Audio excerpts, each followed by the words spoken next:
Welcome back to the Simplify Senior Transitions podcast. I'm Dale Corpus, a senior transition specialist and real estate expert, and I help families navigate the overwhelming process of selling a senior's home while transitioning them to the right care environment. Today, we're diving into a topic that brings real estate, senior care, and investment strategy together. Many families wonder, should we sell mom's home or could it serve a bigger purpose? I'm joined today by Ryan Alejo, one of the partners at Safe Haven Care Homes, who's here to share how residential senior care homes not only fill a massive need in our communities, but can also be a smart, impactful use of real estate for homeowners and investors alike. In this episode, we'll explore one, the rising demand for board and care homes. Two, how real estate can be used to launch care homes. Three, what it takes to convert a property into a board and care home. Four, the business model and financial side of care home ownership. And five, how Safe Haven collaborates with real estate professionals. Let's dive in. Welcome to the Simplify Senior Transitions podcast, where we help families navigate senior living, real estate, and everything in between. Hosted by Senior Transition Specialist Dale Corpus, this show brings you expert insights, real solutions, and stress-free strategies to make senior transitions simple. Ready to dive in? Let's go. All right, jumping right back into this. Hey, Ryan, welcome to the show, and how are you? I'm doing well. How are you, Dale? Good. As you probably see in my Instagram story, I swim every morning. I swam and I did a Peloton ride this morning, and I'm full of energy. So I'm ready to rock and record with you. All right. Um, what drew you into the senior care space, and how did Safe Haven come about? Yeah, very good question. The reason that I got into the care home space was because my mom, she was bedridden. And so back in 2017, she got what's called necrotizing fasciitis, which is a flesh-eating disease that combined with her diabetes, it was acted like a catalyst for that whole thing. And so at that time, she became bedridden. And that's really how I got into the whole space. I am able to um, work with families and understand them from the emotional surface to understand how they feel and that sort of thing. And so we've been taking care of my mom since 2017. And I've also seen, how it affects our families, the partnership between her and my dad, from him becoming a partner to becoming a caregiver, and just the energy that it takes to take care of a loved one. Wow. I mean, you see it firsthand. So you really, really understand this business from inside and out. We often hear about board and care homes. Can you clarify what they are and how they fit into the senior care ecosystem? Yeah, definitely. I think boarding care homes are kind of like Goldilocks, best point in between, right? And so you have your large institutionalized facilities, and then on one end, and then on the other end, you have your in-home care. And Yeah. so I feel like boarding care homes are kind of the middle point between the two. And Mhm. so there are many benefits to boarding care homes, right? Create a family-like type environment. It is a home. It is not a sterile place, kind of like the larger institutions. But you get the 24/7 round-the-clock care and at a much lower price than you would if you would have a caregiver in your home 24/7. Okay. Okay. And from your experience, why is demand for residential care homes like yours increasing? Yeah, that's a good question. First we got to just talk about the population, right? In 2020, we saw about 1.2 million of folks in California needing our type of services. By 2030, that's a number's about to double to about Mm, 2.2 million. And so that's just one part of it. But the increase in boarding care homes, I think, is because of the price point that we're able to offer, and also the ability to have a much more tailored care plan that works with the family and supports their needs as well. Okay. And typically when a family is looking at a board and care home, are they coming directly from, trying to age in place with an in-home caretaker to you, or do they come from a larger senior living community to you, or do they come from even a skilled nursing facility to you, or is it all of the above, or where are you seeing your residents coming from? Yeah, it definitely is all of the above, you know. Each person is pretty different and their scenario is different as well too. And so we have seen some places that they can't afford, no longer afford to have in-home care, and so they come and look at boarding care homes. Same thing with the larger facilities. Maybe they can't afford that space, or they've had trouble in those spaces with the lack of attention and response from the larger facilities, especially in skilled nursing facilities as well, where I have experience with my own mom. There'll be times where she'll go hit the call button and no one will get to her for the next 30 minutes, whereas in boarding care homes, we're very instant and we respond right away and that sort of thing. Okay. Um, if I had a referral for you in the senior care, and I was questioning whether or not it was a good referral for you, like, I guess my question is, can you describe the perfect referral for a resident for one of your care homes? Perfect referral for one of our care homes. Perfect for us or perfect Yeah, for perfect for them? you. Yeah, for you. What are you looking Okay. for? Yeah, I mean, honestly, we take a broad spectrum of residents, and so Mhm, we'll take anybody from dementia care and memory mhm, care patients, mhm. patients with ALS and that sort of thing. Obviously, the most ideal patient would be someone who is ambulatory and Mhm. able to, care for themselves. And so the biggest thing is, medication management and that sort of Yeah. thing. So let's shift to real estate now. How has owning real estate helped you grow safe haven care homes? That's a really good question. The way that I got started with Safe Haven and investing into the business is actually taking a HELOC out on our on our primary home.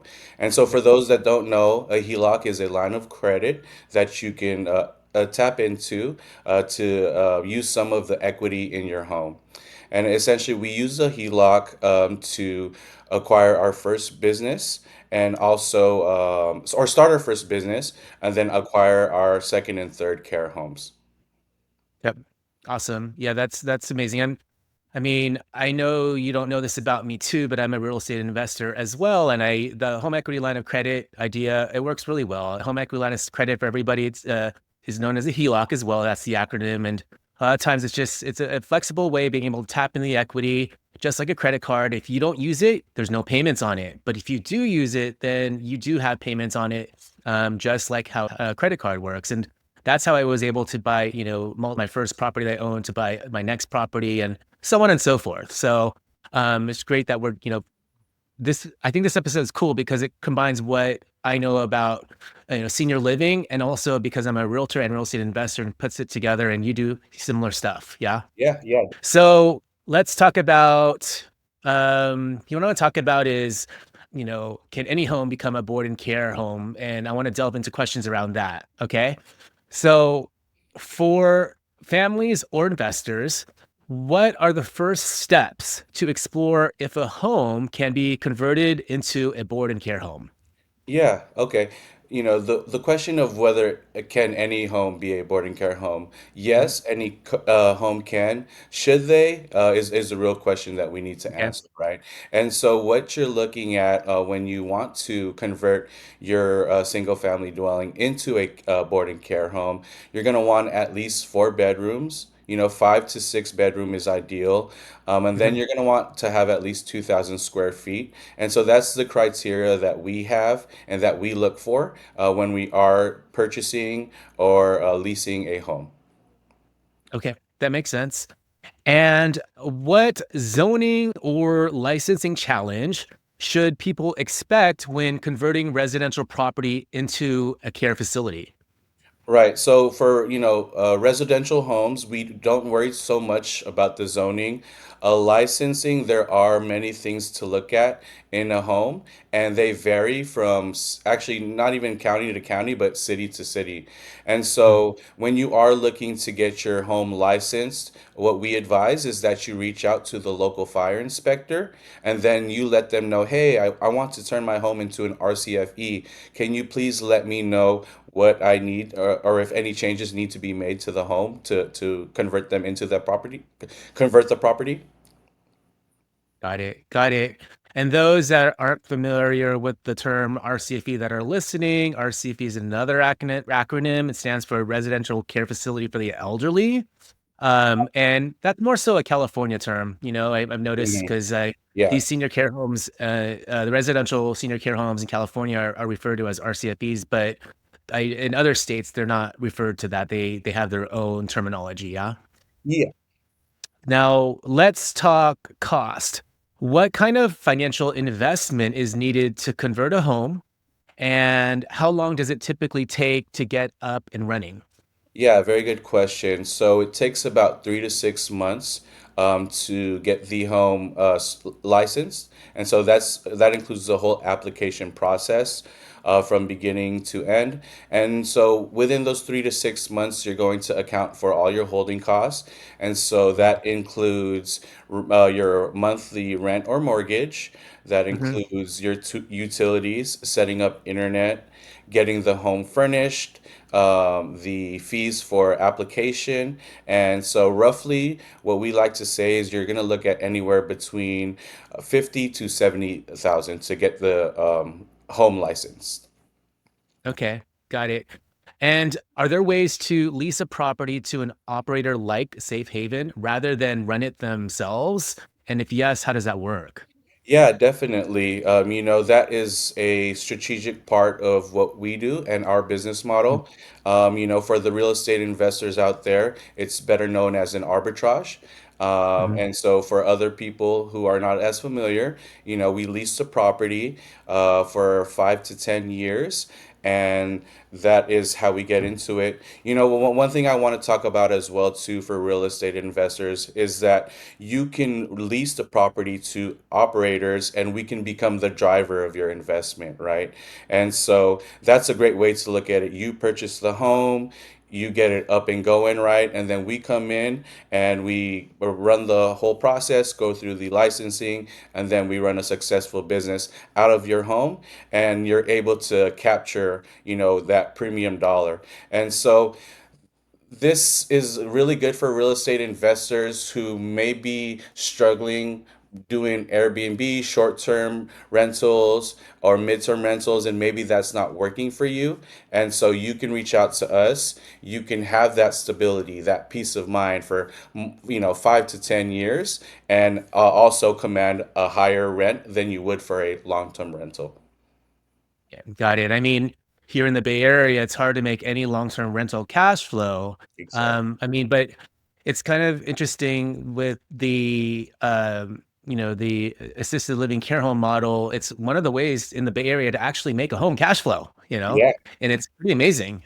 There's always a way to make something work if you're creative about it. And it's just, you have to look at multiple types of exit strategies, whether, if you're a real estate investor to make something work in the Bay Area, right?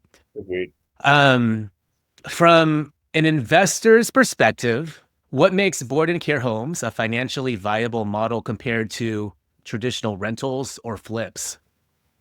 Yeah, definitely, right? For those who are doing buy and hold, or using the Burr method, you can use this lease agreement that you create with us to your advantage, right? Just to piggyback off what we said, you get 5 to 10 years of peace of mind, and you get top dollar, which is a lot higher than for long-term rentals.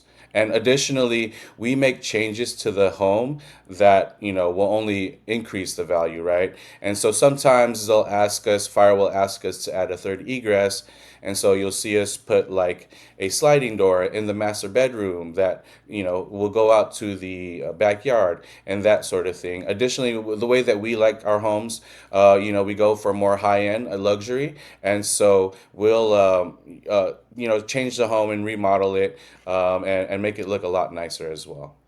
Yeah, and for those that are listening to this show, I mean, Ryan, some people don't know what the Burr method is. Are you able to elaborate on that a little bit?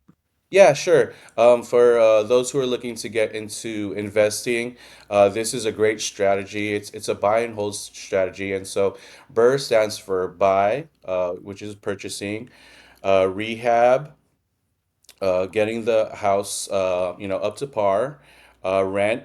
And so this is where we would come in as your driver, and you would rent the house us as an operator, and then you refinance. And so when you refinance, you're able to capture some of that equity that you had created to get into another deal. And so this, you rinse and repeat, and then this is how you create generational wealth, and start to acquire more properties in your portfolio. Yeah, absolutely. Okay, love it. So, what's the typical income potential or return on investment you've seen with a well-run board and care home? Yeah, that's a very good question. Like I said, it's the beginning part and the barrier of entry is going to be the hardest part from there. And then once you get your home filled up, you can net anywhere between 8K upwards of 25K a month. And so it really depends on how you run um, your processes, and also where you are located as well, makes a very big difference.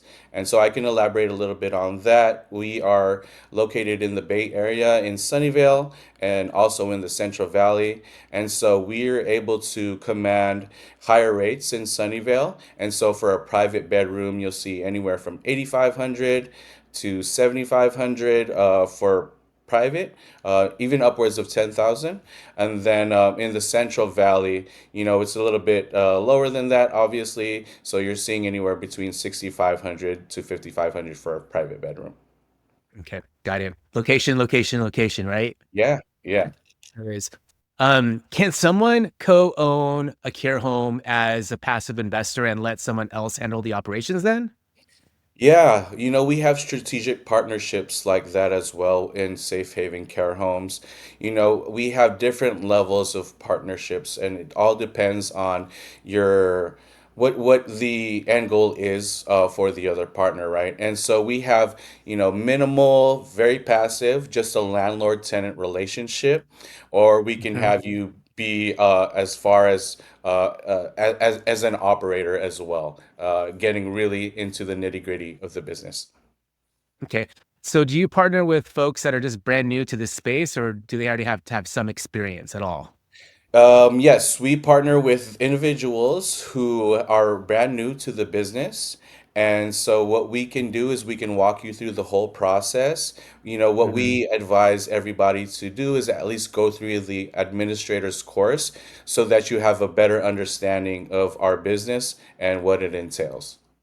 Okay. And when you talk about the administrative course, are you talking about in California getting your RCFE admin certificate? That one? Yes, yes, yes.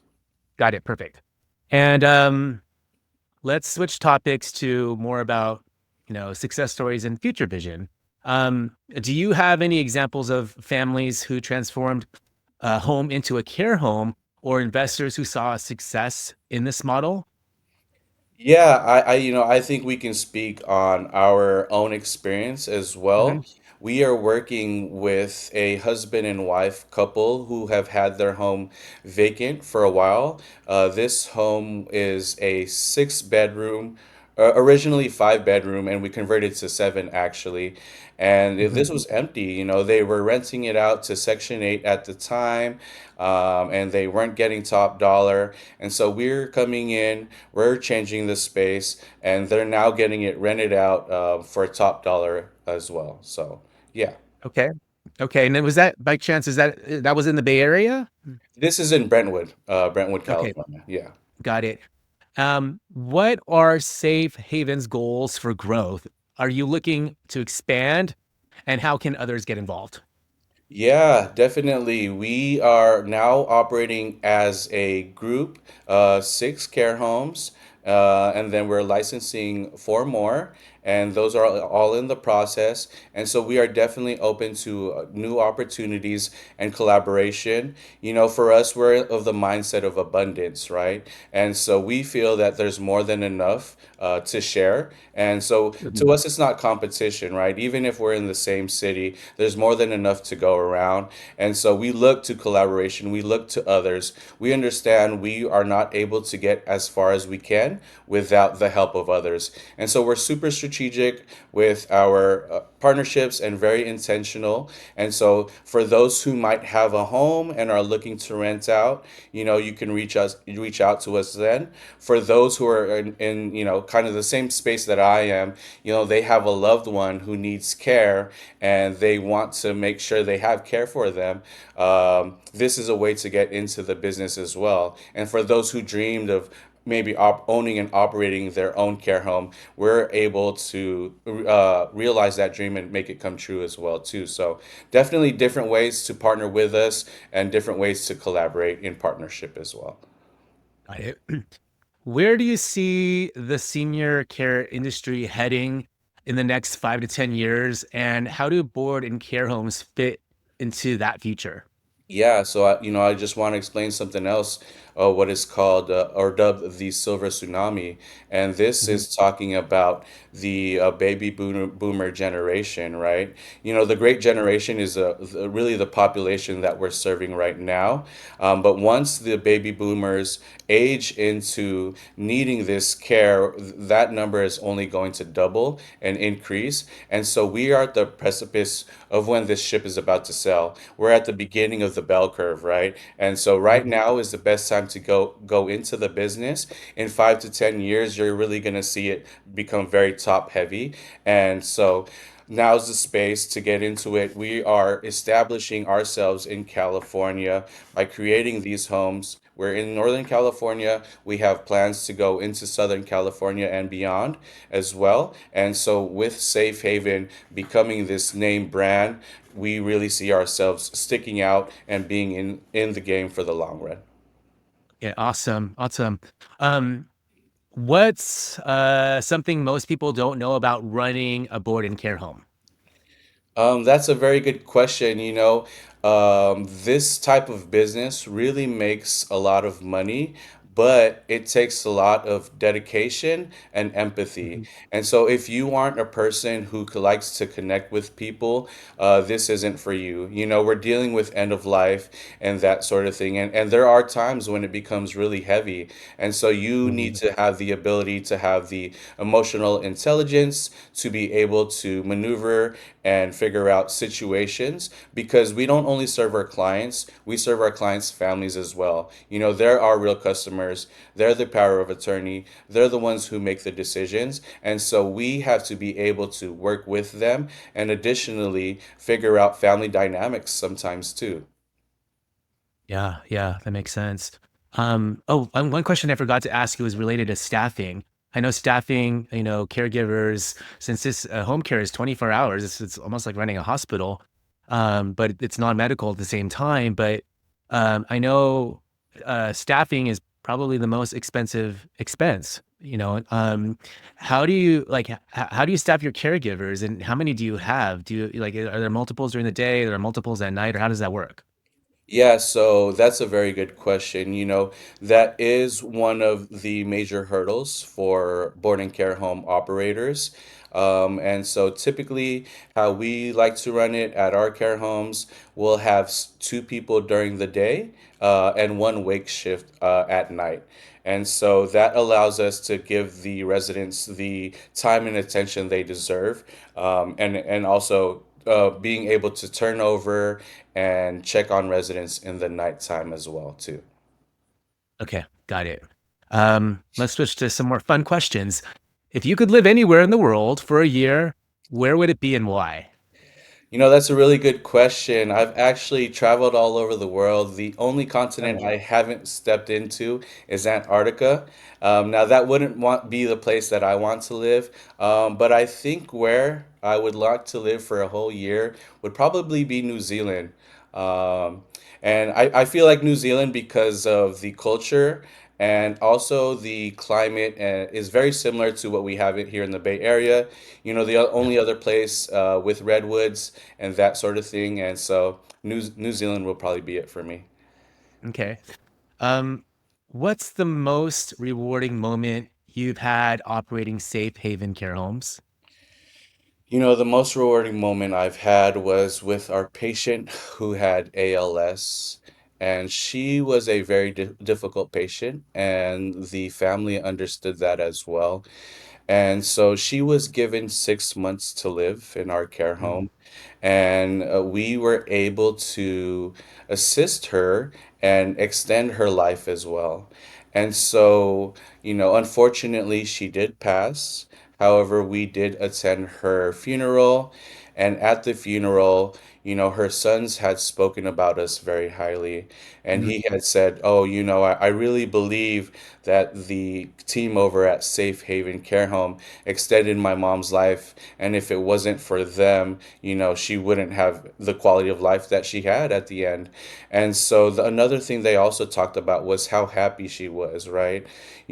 She was aging in our home and she was comfortable, even though she was going through ALS and, losing all her, mechanics and that sort of thing. They saw her happy. They were here, they were with us. And so we became family and they felt like we were family as well. And so that is very gratifying. There aren't too many other industries, especially in the real estate space, where you not only can you make money, but you can receive those type of comments and make an impact in the world, right? And that's the yeah. biggest thing for me. Not only making money. There's this Japanese saying called ikigai, and that blends in purpose, passion, money, and for me, that is what it is. This is generational. Not only are we helping the seniors, we're helping out their families as well. But for me personally, we're helping out my son as well. He's seeing what we're doing, and so this is definitely multi-generational for sure.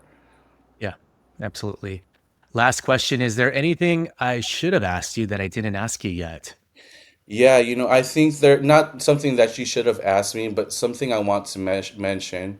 If there are others like myself who have loved ones that need care, and you understand the how expensive it is to come out of pocket, this Mm, business model really allows you to get your mom or your dad in a home where you can control the care, and not only that, but you will receive you are able to turn this liability into income, right? Not only are you not paying out of pocket for mom now other people are paying for services. Now mom's getting care 24/7, and then you control the care. And so this is something that I definitely recommend to others. And there's a lot of people, if you're not in this space now or in the situation that I was, you probably know somebody who was. So, that's kind of the last thing that I'd like to share. yeah. Ryan, thank you so much for sharing your expertise today. It's incredible to see how real estate can be used to serve seniors while also creating smart investment opportunities for families wondering what to do with a senior's home or investors curious about board and care homes. There's a real chance to make an impact while building a sustainable business. Ryan, how can people connect with you if they want to learn more about Safe Haven or explore partnerships? Yeah, you can go to safehavenresidentialcarehome.com. I'm on Instagram at ryan.safehaven, and then you can find me on Facebook and LinkedIn as Ryan Q. Alejo. Okay, perfect. Well, need help selling a senior's home for a smooth transition? Schedule a free consultation with me by clicking on my Calendly link in the YouTube video description box for this episode. You could learn more about my services at www.simplifyseniortransitions.com. If you have a quick question, DM me on Instagram at Sold by Dale. Subscribe for more expert interviews and senior transition tips. Don't forget to like and share this episode with someone who needs it. Thanks again for tuning in to the Simplify Senior Transitions podcast. Thanks again, Ryan, for being on this episode with me. And for everybody else, I'll see you on the next episode.